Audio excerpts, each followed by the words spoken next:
for me, music was like the air you breathe. I regret selling everything I sold when I was when I was young.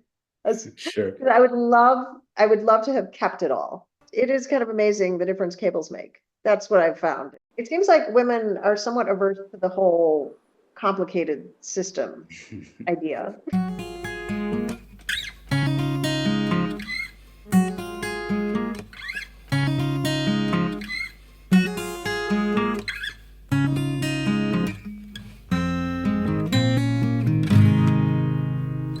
Leslie Lundin é a convidada deste episódio do podcast Música Som, onde nos explica como chegou a presidente da Audiophile Foundation.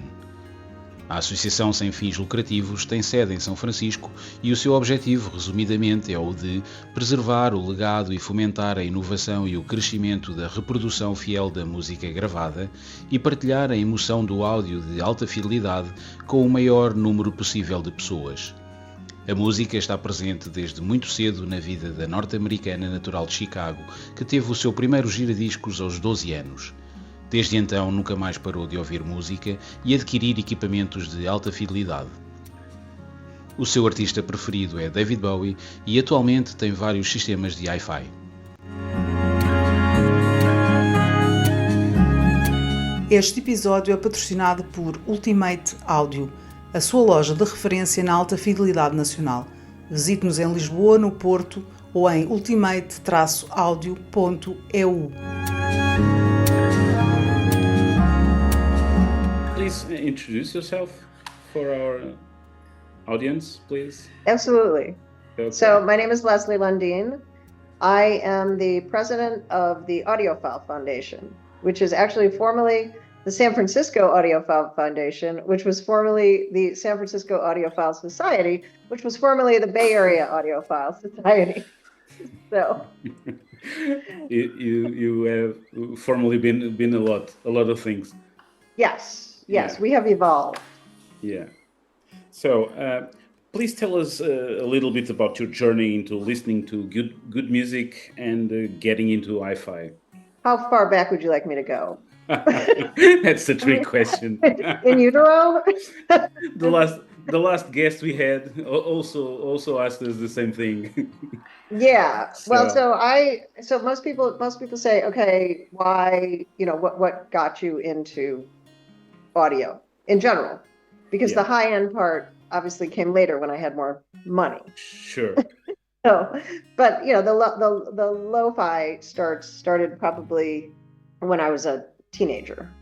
And in general, the reason why I think I got into it is because my dad was an audiophile and my parents were just very musical. Not that they played musical instruments necessarily. My dad did sing, but again, not professionally, just around the house, and was a wonderful kind of operatic type singer. And so he used to love to sing.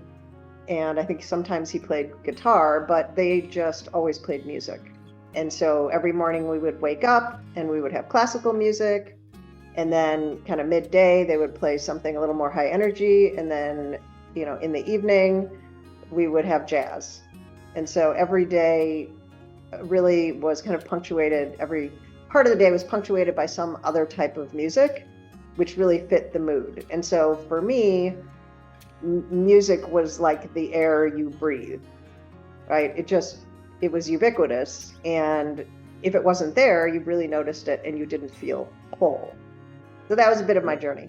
What about when did you get into high end?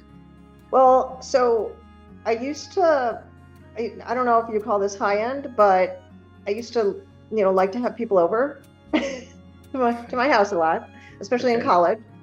And since I had to have music everywhere, I ended up having lots of different systems, and then I always wanted them to sound better. And so I kind of started collecting gear over time, as much as I could afford. And, one thing I have to say is I regret selling everything I sold when I was young. Sure. I would love to have kept it all. But it's part of the journey, isn't it? It is part of the journey. You keep upgrading. You do.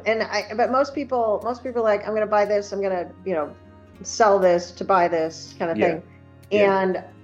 And I mean, in my instance, I don't know that I necessarily needed to sell everything. You just run out of space after a while. But I look back at that old gear and I just think, oh, it would be so nice to have it. And it's really classic now. So, Sure. and I always, as much as I could afford, I would get. Like, I had, or as much as I could find. I mean, I grew up in rural Wisconsin, and there was not availability of great gear in Wisconsin in the like 70s and 80s. It just wasn't that much. And so I got what I could get. But I probably, the first really decent system I got was, I think my husband at the time found some article in Stereophile about how the Hafler amp married really well with these Vandersteen 2CEs, which Vandersteen 2CEs are just this classic speaker, right?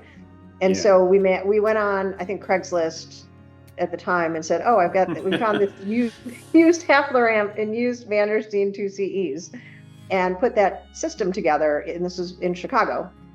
And I think it was like late 90s. Yeah, mid to late 90s. We cobbled together a system, and just it kind of took off from there, where we just started looking at more Stereophile magazine, and just having to get more speakers, and then I got some smaller Vandersteens, and then I got the 3 signatures, and then I ended up getting I moved into tube gear, and I got a bunch of CJ gear, which I do still have my CJ gear. So, which I really, it ages well, and it's beautiful, and you just want to hang on to it. But then I moved into like this system now that I have, which is this kind of, the MBLs. People, I would go to the conferences, and pretty consistently, the speakers that I would always end up with at the room I would end up in at the end of the night, which many people that attend conferences do, is the MBL room. Okay. And this, I mean, it just like, there was nothing that didn't sound good on those speakers. And I love, because I started with Vandersteens, I love something that's kind of open baffle, very ambient sound, and very forgiving. You can put them anywhere in a room, and they just are wonderful. So, all right then. That's my gear. That's my gear journey. Okay. Up until now, of course, because this is a never-ending quest. Of course, but I have so much. I have so much stuff. I literally am running out of places to put more systems. I think I have like 6 different good-sized systems at this point. So, this one behind you is your main system, right? It is, but that's in a different house. Okay. This is the main system when it was in my Ashland house, and then I moved over to Central Point, where that system is now. I use it all the time, and it is my main system, but it's in a very different room that's actually part of a home theater system. And so I have it set up so I can just play 2-channel, or I can have it as part of the home theater, because I just love the sound of those speakers so much. Okay. What amplification and sources do you have with those MBLs? Yeah, well, so right now, and these are Merrill monoblocks. The Merrill monoblocks are actually now on a system that you saw earlier with the Devone speakers, which I do love the Devone speakers because they're very mid-century modern look, and they're beautiful. The Merrills look better with those, and they sound better. The Merrills cannot, you can see there, they don't now have enough power for the MBLs. And so I have the Parasound, I think JC1 Pluses, monoblocks with the MBLs, and those seem to power them fine. Now, ideally, someone could say, oh, you should get the big MBL amp to go with it, which would be great, but it's ginormous, incredibly heavy, and really runs hot. And I like a smaller form factor. So right. I don't want this gigantic chunky stuff. And then I do have, so for the surround portion, I've got a Marantz surround sound preamp processor, but then I also have a Merrill preamp that is just for the 2-channel system that can run separately on its own. And then in terms of cabling, I have a lot of high fidelity cables, which now, I don't know if you know, high fidelity is now not doing cables anymore. It's Rick Schultz's company. I don't know if you're familiar with it. It's like magnetic cables. I'm not. Okay. It's a magnetic technology. I mean, I think they sound amazing. They're stupidly expensive, but they sounded better than anything else I have. And I even tried out one of Rick Schultz's, it's like Rick Schultz Audio now. He moved to Canada and he's producing some new cables. I have one set of his new cables, which are spectacular, I have to say. I mean, it's total snake oil, but it's really good sounding snake oil. All right. Regarding that, I always say, and I have discussed this with Fernando many times, that I do believe the placebo effect is strong, but but I have but I think it's part of it, because if you feel the placebo effect, and I'm not saying this is the case, but if and when you feel the placebo effect, and for you it affects the way in which you are listening, then it's doing its job. And who cares if it's just a placebo effect or a real effect? If at the end of the day, if it sounds better for you, that's all it matters. Mm-hmm. Well, and it's amazing how it sounds better for everyone in the room too. So it's maybe not just the placebo effect, and it's not snake oil. So no, I mean it is kind of amazing the difference cables make. That's what I've found is pretty consistently. It's almost like you really can take some pretty inexpensive gear and put some really nice, and they don't have to be expensive, cables on, well-chosen cables, and it really upgrades your entire system if you know what you're doing. I mean, even improving the signal, something we talk about a lot at the foundation, if you wanted to segue into that, is doing A/B comparisons and just talking about kind of tweaks and these little inexpensive things you can do to massively improve your system. Because a lot of people say, okay, well, I need to go buy this like $10,000 DAC, and that's going to make all the difference. I'm like, no, keep your $500 DAC or $1,000 DAC. Instead, work on your signal. If you're connected via Ethernet, which we strongly recommend, just put a fiber patch in. Makes a huge difference. That will probably make a bigger difference than what you think you're doing with your DAC, because it's like garbage in, garbage out. If you don't have a better signal, you got nothing to work with. Yeah, sure. So but I was exactly going to ask you, and you already told us before the recording started. What is the actual purpose of the San Francisco Audiophile Society?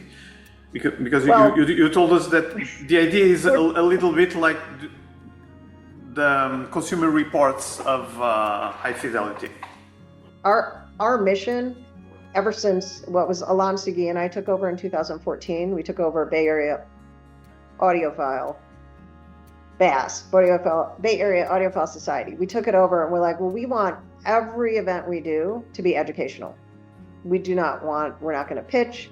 People are going to come and they're going to get very fair, nothing paid for information.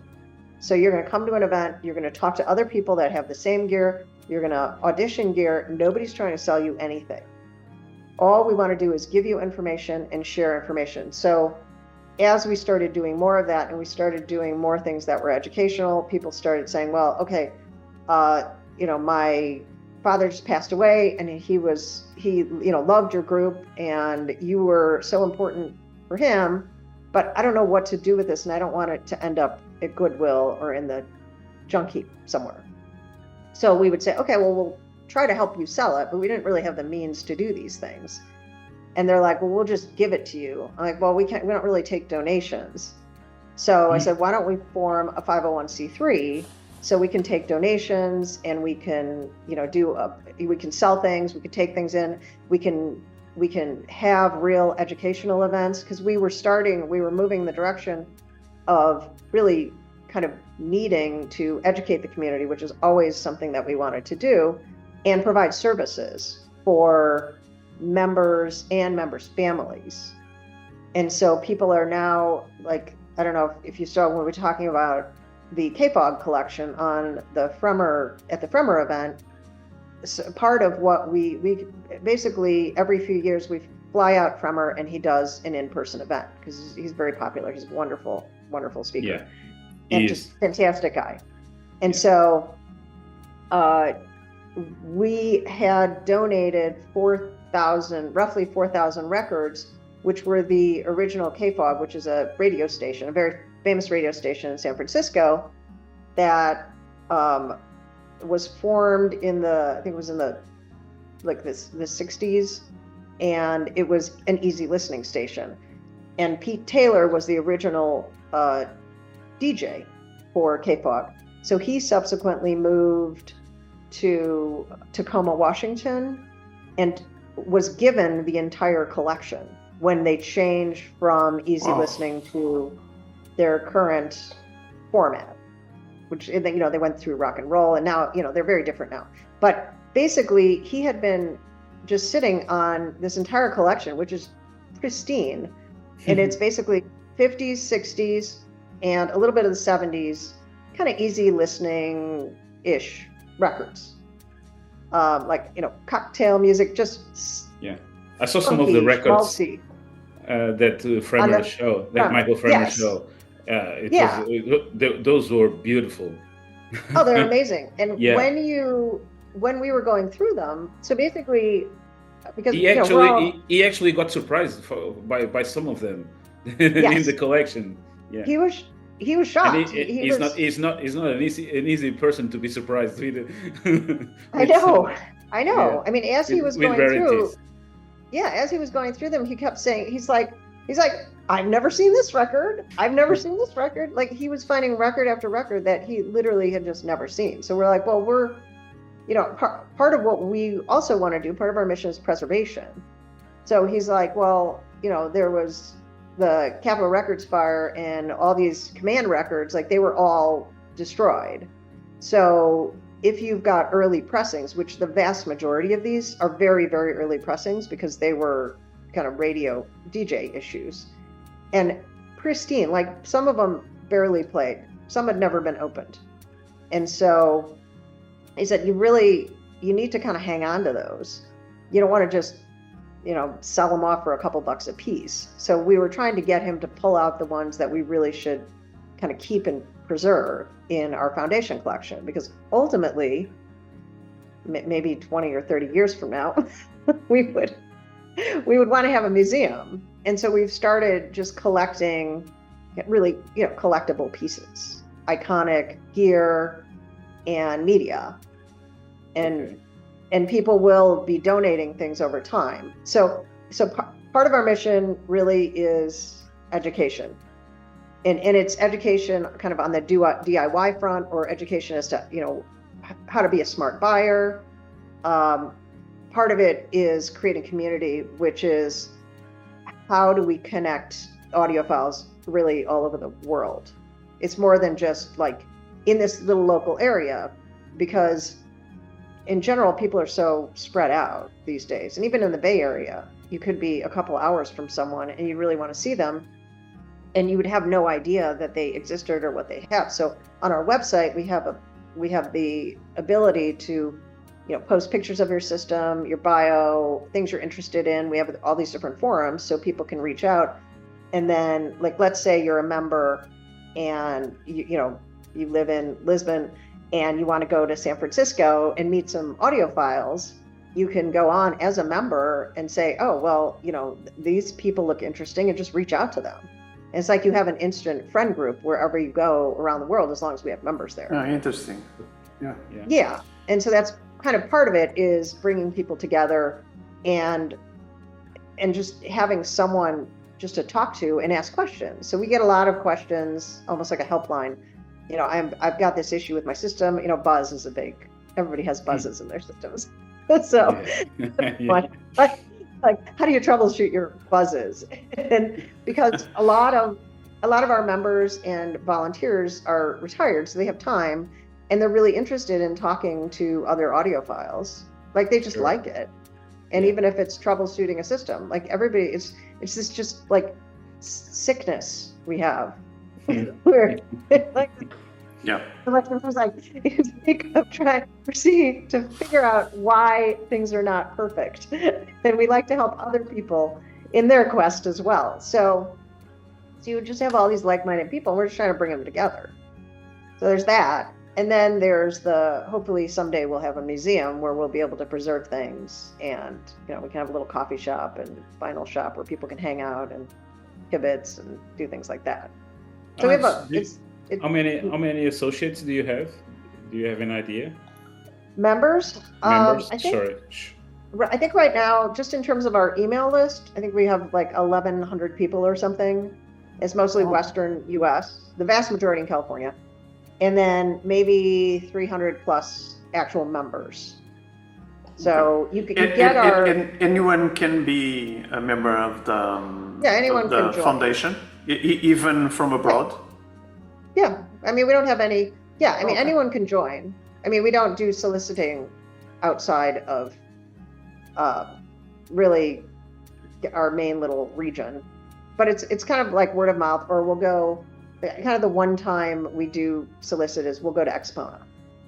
And so we're registered. If we do direct solicitation, for 501c3 parlance, that means that you're doing money raising, which means that we have to register. So we are registered in Illinois, California, Washington, and Oregon right now. And if we did have, like, let's say there was a group of audiophiles in New York that all wanted to join, we would then register in New York to make sure that we are properly registered. We're very, very focused on doing everything legally correctly. Yeah, of course. Okay. So, in a hobby, let's call it a hobby like this, where mostly we find men. How does a woman ends up heading this by default? No, what happened? Well, and I'm used to running organizations. It was not my goal in life to be running an audiophile foundation. It just kind of blew up. I mean, the thing is that just happened. It's one of those things. It just over the years it just develops and it grows, and we kept getting more volunteers that would come in, and they were really highly skilled, and they would have a lot of energy, and they're like, oh, let's do this and let's do that. I'm like, okay. And so that's how we end up doing all these things and being very active. And then we're like, well, we put so much effort into building this website and this machine that only serves like 300 or so, 1,000 people right now. It could serve 20,000. It wouldn't cost us much more. So, and what we found is that when you talk to a lot of the audiophile groups, they're not like formal groups. They don't have the bells and whistles that we have. And they usually end up like with one person doing all the work, and then they just burn out and they stop, and it kind of falls apart. I'm like, well, to keep it alive, people could just join our group. I mean, it's $30 a year, basically, to join the group. And you get everything, you get all the functionality that we have, and you could have your own individual groups.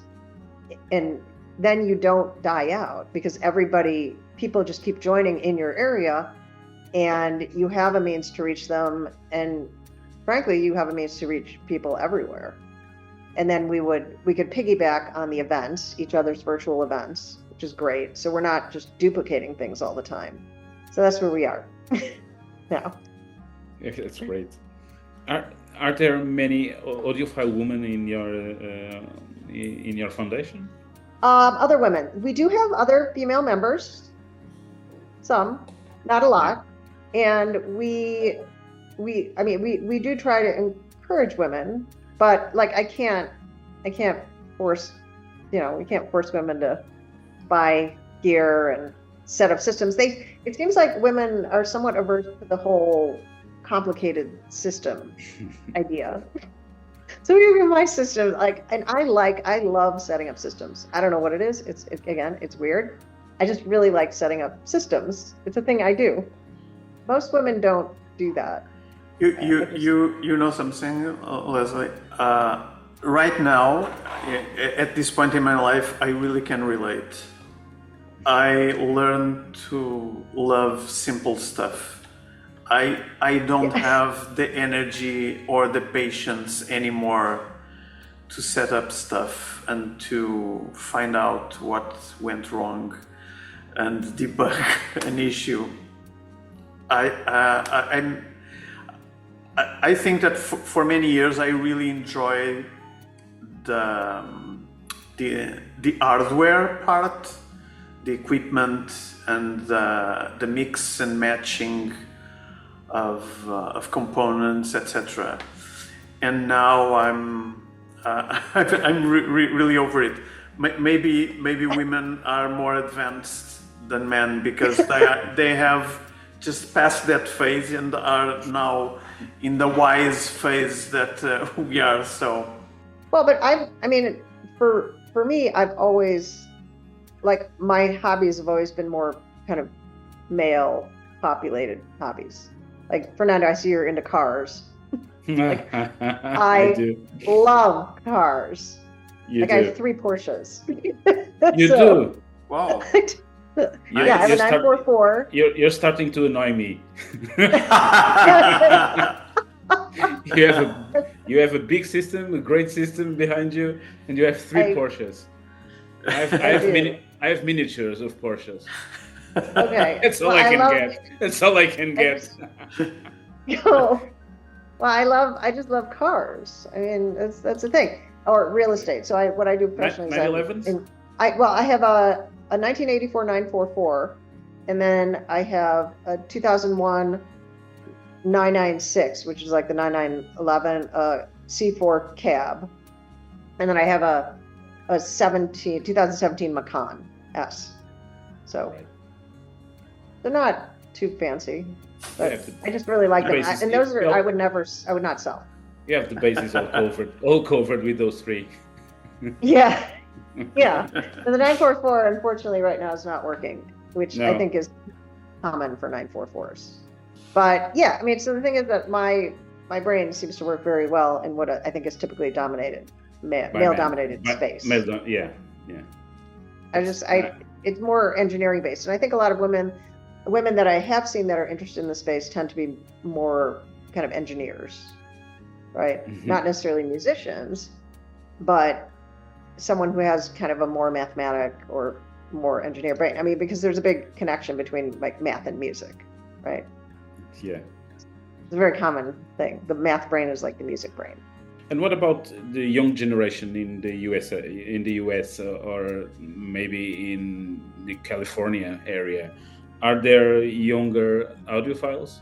There are. Actually, in the Bay Area, there is a group, but they tend to be more into headphones, which is pretty common. So there's one of our members who puts together pretty decent sized headphone events, and we're trying to get them to kind of cross over. And I think at a certain age and when you're living in a certain location, headphones make a lot more sense. You're not going to have a big system, but sure. Yeah, it's an interesting way to access high quality music reproduction through a good pair of headphones. Yeah. And actually, like Shit Audio, Shit the company. Yes. They've done a great job of marketing and creating products that are excellent quality, entry-level products. And I think you can also move up with them. Like I I have so many shit products because they always sound good. Like you pop them in and out of system, they work really well. And like their Yigi DAC, I love their DAC. It's just that I actually have right now. I had their Yigi OG DAC in my main system because it sounded that good, and I actually just switched it out for an AMR DAC, which also sounds very good. It's a tube DAC, a little bit of a pain, but still sounds wonderful. But still, I mean, they have. I think you can do entry level with shit. A couple $100, you can get yourself a nice headphone amp for your headphones, and then you can move up. And I think they're a good gateway for young consumers, and I think that's kind of their plan to a certain extent, which is great. Yeah. I mean, there's a lot of companies that would like their entry level products are $5,000, and like it's going to be hard to sell to make $5,000. Yeah, for sure. You have to start at $200, and then work your way up. Yeah. So I'm glad that they are doing that, and they really are a wonderful company. And we interviewed them, I think a couple months ago. We did a Zoom interview with them. So we're trying to get as many like women and younger listeners in as possible. I don't know, you know Devin Turnbull? Yeah, I do. Actually, I was going to. I was thinking of it, and I was going to talk to you about it. Yeah. So Devin, he just did his show at SF MoMA, which I think just left a couple months ago. Which I did go to. It already left? Okay. I'm pretty sure it left. Yeah. It was mainly over the summer, and I did go to it. It was very well attended, but mostly like young people and a lot of women, very interested. And I mean, the vinyl resurgence has really done a lot, I think, for high-end audio, because once you have a turntable, you're like, okay, well, I need something with a phono stage, and it kind of gets you into thinking about listening to a better system. Yeah. Like I have 3 sons, and they grew up A/B-ing equipment. So whenever I put in different cables or different DACs and things, I'm like, okay, kids, I'd set them down on the couch and like, well, tell me which one you like better, because they have the best ears. They hear everything. Oh, for sure. Yeah. For sure. Because I had my 3 little boys, and I figured they would be kind of weaned on music and really become excellent listeners. So now, luckily, all 3 of them are kind of into music. And I actually just bought, what's funny is, so 2 of my sons are in New York City, and one of them really loves finding things on the street. There's a thing. You walk around New York City, people move, yes, Goodwill and on the street, right? They're young, they're in their 20s. And so he found a good turntable on the street, worked fine. And then he started finding the old Andrew Jones Pioneer speakers. So the really old Pioneer, when Andrew Jones was there, and they were like the signature series. Yeah, I had one of these. I had one of those. Yeah. Yeah, and the little ones. Yeah, they're like this big. Yeah. I had them on this office actually. I sold them. I know here maybe a year ago. Well, they're classic. They sounded great. Yeah. Inexpensive. Yes. He found one at $20 or for $20 at Goodwill. Just one. Wow. Oh, just one. Just one. I bought the 2 of them for I don't know, maybe $40. Maybe $50. That's the price. Yeah. But they're great speakers and made by Andrew Jones. So. Yeah. No, they're phenomenal speakers. They're actually, I think Alon had a pair of them. And when we did one of our first events, he brought a pair of those speakers to show people how good they were and to compare them to higher end speakers. They punch way above their weight class. So he'd go to Goodwill and he'd find these speakers and send me. I'm like, you've got to buy that. And so he started collecting bits and pieces of a system. And so he's my youngest son, and he was the first to kind of put together like a real little audiophile-ish system off of little found things or cheap things. He got on Facebook Marketplace. And then my older son, I actually got some more Andrew Jones speakers when he was at ELAC.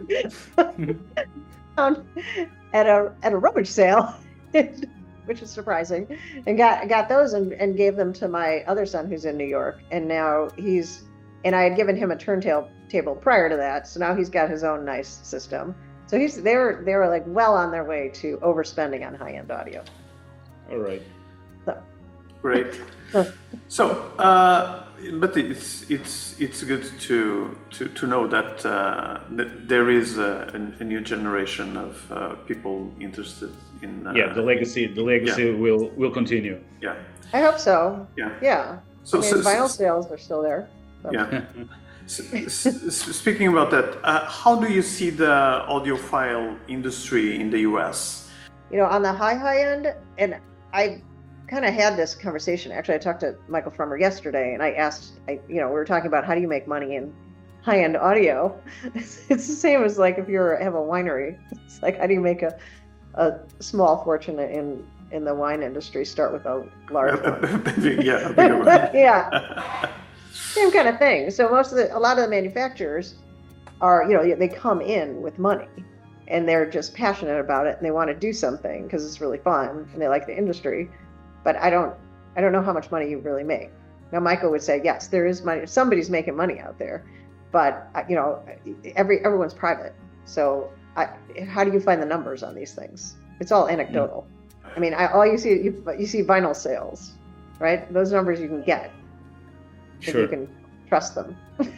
Yeah, true. And in the case of vinyl sales, we are usually talking about big increases year on year, but they are coming from very, very, very low sales.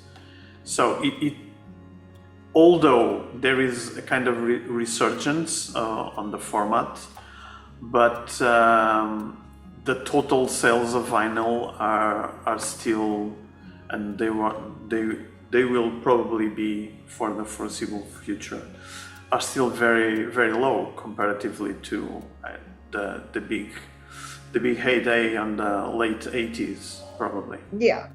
Well, physical media. If physical media like vinyl, it's like owning a piece of art at this point. Yeah. Right. Yeah. Yeah. People are very selective because they want to have something that. There's actually young people that are buying, but not to play them, not necessarily to play them, just to collect them. Yeah, because they're beautiful. For $30, you get a lot. Yeah. Right. Yeah. Yeah. You do. True. Yeah. True. Yeah. And you were talking a while ago about how good $200 earphones can sound, for instance. Do you think this is something that the industry should do more in order to entice a new generation of people coming into this hobby, like enticing them with good value for money products, but then saying, oh, you like this, and yeah, this is cheap, but for X more, we also have this, and we are going to show you how different it can be and how better it can be. Yeah, absolutely. That's why I like the entry level products. And the thing is, like, what was interesting is when my son was shopping around for a receiver for the new ELACs, or the new used ELACs that I got him. He's like, I need a receiver that has a phonostage and also does home theater, and that's also will stream. He wanted an all-in-one. All-in-one thing, yeah. Yeah, he wanted all-in-one. And so I gave him some recommendations, and I gave him a recommendation that was $1,700. He's like, well, that's a bit much. And he ended up finding something, may not sound as good, but he ended up finding, I think, a new Marantz product. And he also wanted a small form factor, so small, not big, chunky thing. He wanted a small, attractive, inexpensive piece, and he ended up getting this new Marantz product that did everything and had a phono stage for brand new $600. I mean, I was amazed. It was, Yeah. I looked it up, it's like 2024 product of the year or something. So you've got, I mean, people that are clearly looking for it. And Marantz also just came out with like a beautiful high-end line. They better looking than anything I'd ever seen. They're to move people up. And as I said, I have a Marantz surround receiver. I actually souped it up, so I modded it, but it's fantastic. I mean, it's not my main system, but for my surround, it was really, really excellent. So there are manufacturers doing that, and there are people interested, but I think it's very hard, again, if you start at a very high end, to get people to jump over there. And a lot of the high end products, they don't produce as much. And my fear, and this is part of what I think is important as a mission for the foundation, is you have a lot of kind of small one-man shop manufacturers jumping into the fray, trying to sell, $5,000 cables and then disappearing. Like, true. It's the same here in Europe. And that's something you have to be really aware of, because if you buy something and it malfunctions, and it's the tech and the architecture of it is so complicated that you can't find anyone that knows how to fix it. Like, you just toss $5,000 out the window. And that doesn't make people feel very good. So we want to try to help people not make those mistakes. That's a good thing. And also talking about the high end, here, at least here in Portugal, we have a tendency to equate an audiophile to someone that has high-end gear. But from our conversation, I don't think that is the case from your organization, or even what you think. You can be an audiophile, but not have high-end gear. It's not a requirement. It's more of just striving for better sound, right? And I mean, it does. I mean, you don't. And the thing is that you can have high-end gear and not be an audiophile. You can just say. You could just have a lot of money and say, true. I'm just going to go, I'm going to buy an expensive system. I'm going to plug it in here because it looks good. Boom. You're not an audiophile. I'm sorry. You just have too much money. Good point. Good point. Yeah. I mean, an audiophile is a certain kind of brain that it's almost like a drug. Music is a drug. Your body reacts to music, and certain people's bodies react a little more, or they recognize it more. And it does, when you hear it, it makes you feel a certain way, and you just want more of that feeling. And it's like the best drug for you. It doesn't hurt you, only helps you. And whatever mood you want to be in, you can put on your music, and it'll get you there. Sure. Which is the amazing thing about music. That's why we love it. It is true. True. So, Leslie, what is your preferred source for listen to music? Is it digital or vinyl? I tend to stream more than anything, just because I do love the sound of vinyl, but it like you have to sit down, you gotta listen to it. But I'm a little hyper, so I have a hard time just sitting still for long periods of time. I noticed that. So for me, I'm like, I'll put music on and run around to it.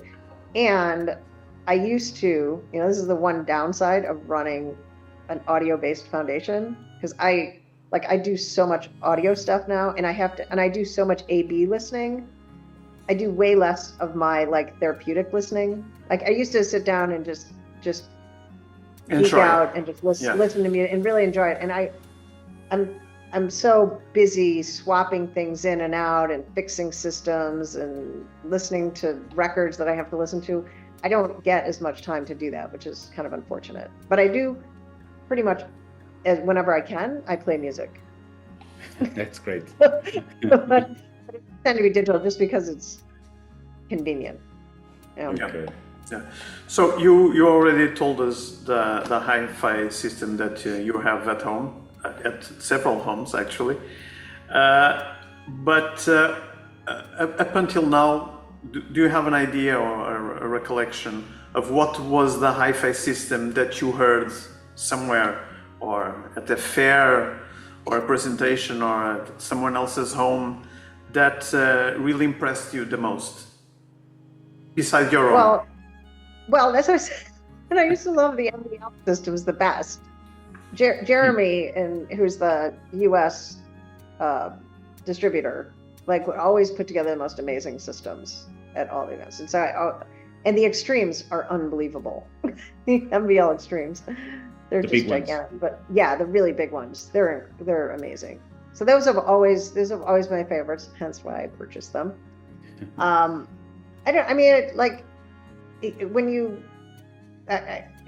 hear a lot of good systems, and what's funny, the funny thing is, when I go to shows with people, or we have events, we'll have events where we go to people's houses, because we love doing syshops, where someone, they only have like 4 seats in their living room, but they want people to come listen. And so we encourage people to say, open your home and have people come and listen to your system and talk about your system. It's a great thing to get people together.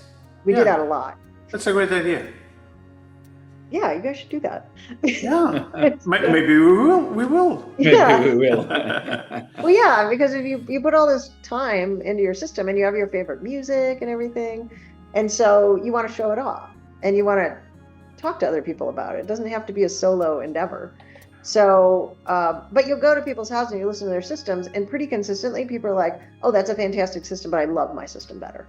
It doesn't matter what it is. Because you tune your system to your ears and your body, in your room. True. And so people, it's like a glove. You make it kind of fit what you like. Yeah. And so, and then, obviously you keep tweaking it so you like it better and better, but pretty consistently our membership. But you are tweaking it system. for yourself. For yourself. Yeah. I mean, I've gone into people's houses and they have phenomenal systems. On paper, it's great. But and they'll put on something that they really love, and literally it will hurt my ears. I'm because it's tuned, because a lot of as they age, the high frequency response, they just don't pick it up. Whereas I'm much more sensitive. So I come in and I'm like, are you not hearing that? Yeah. And I it's too much high frequency. So it was tuned to someone who had issues with, they just they couldn't hear it. They don't realize it. Yeah. I mean, I've gone into people's systems where they've got 2 subwoofers sitting there, and I'll say, okay, well, play one of the tunes I'm familiar with. And I'm like, I'm seeing 2 subwoofers, but I'm not hearing them doing anything. Yeah. I know what this should sound like, but you're missing this range. And they go back and they're like, oh, sure enough, they're not on. Oh. It's too bad. Yeah, it's kind of funny. So you just, you get used to a certain sound, and that sound is very comforting. It's like if, whoever your partner is, hopefully you like the sound of their voice, right? And that just becomes your call. Yeah. At least that works that way for me. Yeah. You tune yourself into other people. So Leslie, we are getting to the end of our interview. So, and at the end, we always ask our interview a question, and it is which song you can get off your head lately. Oh. Is there one? No. Is there one? No, there's. It can be it can be a music, an LP, an artist. Well, no, it's funny because there's 2 songs. I don't know why, that for years I cannot get out of my head, and you would laugh. Never. So one's a Madonna song, and the other's I think the other one's a Britney Spears song. Ba-da, ba-da, oh baby, baby, what am I? You know that song? Yes. Okay. I think I do. That song. That song I have not been able to get out of my head for 15 years. It's like a earworm, right? It is. It's really weird. Yeah. Yeah, and then I think the Madonna, I think it's Like a Prayer, that song. I love cranking Like that a song. prayer. Okay. Yeah. So It's weird songs. No, it's I don't know not. why. No. Lately, what music or artist did you discover that you thought, oh wow? There's a bunch actually, because when I go out on my kind of walk runs, I can't really run. I just walk fast. I try to go on Qobuz and find a new artist like every time. Oh. And so Nice. I think it's like the last one I was listening to is like the X. It's not the XX, but it's the former member. Here, hold on. Of the XX. Oh, and then my kids are constantly trying to turn me on. Oh, Jamie XX. Jamie XX. Okay. Jamie XX. Yeah. I don't know if you've heard that. It's really I good. It's know. good workout stuff. And then I kids, actually saw the band a couple of years ago.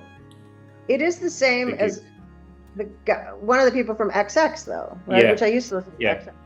Yeah. Yeah, and then my kids were turning me on to this Sierra Farrell. I'm supposed to listen to her, I think. All right. Farrell. I'm Not not familiar. familiar. Yeah, Not familiar with that too. band. And then before that, they Chapel Rowan, but Oh yeah, Chapel Row, and it's the girl of the moment. yeah, Okay. I love Chapel Rowan. you like her. Oh, There you I go. love it. So I love my it. kids, because when they were growing up, I always used to force music on them. So they grew up with like kind of 90s, 2000s alt rockish stuff. So now they are forcing music on you. They are, yes. They're like, when I see them, they're like, oh, you need to listen to these The people. revenge of the kids. I know. So I was trying to see, and I always try to put it on my little list here. Do you like So, Billie Eilish? Billie Billie, Eilish? I love Billie Eilish. Yes. Yeah. No, I do like Billie Eilish. She's great. Yeah. Yeah. She is great. Yeah. Yes. Okay. So that's what I am always trying to find new music. Yeah, that's a great thing. Beauty of streaming. Oh, yeah. That unites us, audiophiles. Yes. Okay, Leslie. So it was great. Thank you for It was being with us. Yeah, great pleasure to meet you and have this Oh, it's great meeting conversation. you as well. Yeah. Yeah. And hopefully, Hopefully, you'll join our group. Yeah, hopefully we'll get 2 new members from Portugal. Yeah. That'd be awesome. And Yeah. if you're ever in Southern Oregon, which is where I am, or the Bay Area, you got to look us Okay. up. Yeah. Now Will I'm do. curious Will do. to listen to your system. So Yes. Yes. If you find yourself in Medford, Oregon, or Ashland, then All right. come and hear it. okay. So bye bye. Okay. Thank Leslie. you. All right. Thank Bye-bye. you so much. Take care. Ciao. All right. Take care.